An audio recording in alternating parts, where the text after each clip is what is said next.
মধ্যপ্রাচ্যের উত্তেজনার মাঝে মুসলিম দেশ ইরান এখন এক গুরুত্বপূর্ণ কূটনৈতিক এবং সামরিক সমর্থন পেয়েছে রাশিয়া থেকে। তেহরানকে ঘিরে নতুন নিরাপত্তার ছাতা তৈরি করেছেন রাশিয়ার প্রেসিডেন্ট ভ্লাদিমির পুতিন। কেবল কূটনৈতিক সহায়তাই নয়, বরং আকাশ প্রতিরক্ষা ও আধুনিক অস্ত্র প্রযুক্তির সরবরাহের মাধ্যমে রাশিয়া ইরানকে কার্যত বুকে জড়িয়ে নিয়েছেন। রাশিয়ার এই পদক্ষেপ পশ্চিমা দেশগুলোর যুদ্ধের হুমকি এবং আঞ্চলিক অস্থিরতার মধ্যে বেশ গুরুত্ব দিচ্ছে। বিশ্লেষকদের মতে এটি কেবল প্রতিরক্ষা জোরদার নয়, মধ্যপ্রাচ্যের শক্তির ভারসাম্যে পুনর্নির্ধারণের একটি গুরুত্বপূর্ণ সংকেত। ইরানের পাশে রাশিয়ার সম্পূর্ণ সমর্থন অর্থ থেকে শুরু করে অস্ত্র প্রযুক্তি ও কৌশল সব ক্ষেত্রেই ছাড়পত্র দিচ্ছে। 2025 সালে স্বাক্ষরিত সামরিক চুক্তি অনুযায়ী রাশিয়া প্রায় 500টি ভারম্যানপেটস নামের পোর্টেবল এয়ার ডিফেন্স সিস্টেম ইরানকে দেবে। এটি রাশিয়ার আধুনিক এবং প্রমাণিত কার্যক্রম প্রতিরক্ষা প্রযুক্তির মধ্যে অন্যতম।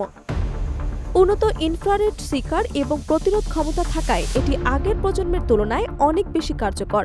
এছাড়াও রাশিয়া ইরানকে 2500টি 9M36 ক্ষেপণাস্ত্র সরবরাহ করবে, যা নিম্ন উচ্চতায় উড়তে থাকা যুদ্ধবিমান, ড্রোন, এমনকি ক্রুজ মিসাইল প্রতিহত করতে সক্ষম। এই অস্ত্রগুলো ছোট এবং দ্রুত মোতায়েনযোগ্য হলেও যুদ্ধক্ষেত্রে বড় প্রভাব ফেলতে সক্ষম।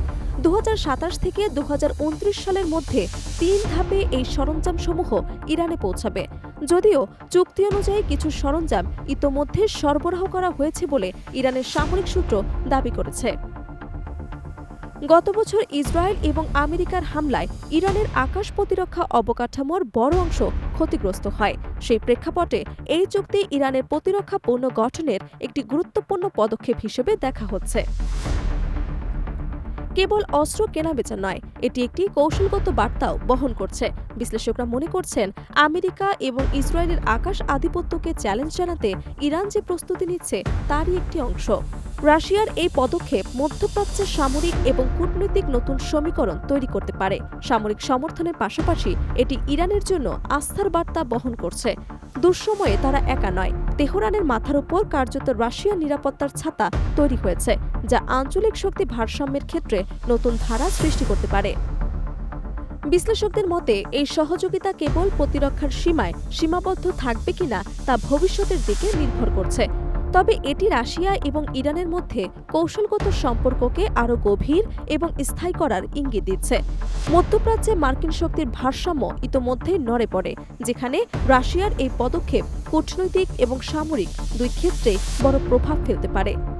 মোট কথা, ইরান এখন কেবল নিজের আকাশ প্রতিরক্ষা শক্তিশালী করছে না, বরং আঞ্চলিক শক্তির সমীকরণে নতুন সমীকরণও তৈরি করছে। রাশিয়ার সহায়তায় তারা সামরিক এবং কূটনৈতিকভাবে আরও দৃঢ় অবস্থানে উঠে এসেছে। প্রশ্ন এখন শুধু এটি কতদূর বিস্তৃত হবে, প্রতিরক্ষা জোরদারির মধ্যে সীমাবদ্ধ থাকবে নাকি ভবিষ্যতে আরও গভীর সামরিক চুক্তিতে রূপ নেবে। এই সমঝোতা মধ্যপ্রাচ্যের রাজনৈতিক এবং সামরিক মানচিত্রে গুরুত্বপূর্ণ প্রভাব ফেলবে। ইরান রাশিয়া যৌথ পদক্ষেপের ফলে যে বার্তা যাচ্ছে তাই স্পষ্ট, মধ্যপ্রাচ্যে কোনো দেশ একা নেই, বরং কোনরূপ হুমকিকে সমর্থন সহকারে মোকাবিলা করা হবে।